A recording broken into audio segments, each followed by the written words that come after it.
So, walang deterrence factor kahit na napaka-punitive at napakababa ng age of criminal responsibility. Kumbaga, mas lalo lang mapapariwara sila dahil sa entanglement nila sa criminal justice system.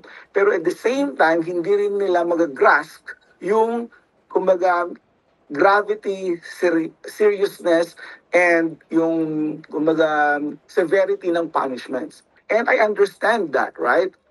Tao tayo, siguro pag yung anak mo ay, kumbaga, na saktan ng isang sanggano dyan sa streets, bilang tatay, ako, I have to protect my kid, right? It's self-preservation. And we rightfully understand yung moral concerns ng mga victims of violent crime, and especially yung parents ng mga victims of heinous crime like rape and murder, right?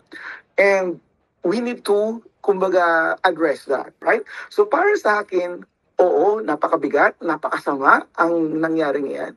Pero ang solusyon para maiwasan yan in the future is to address the root causes of juvenile delinquency, which is improve families, improve neighborhoods, improve communities, improve social networks, improve schools, provide a way for our children to develop maturely in such a loving and caring environment.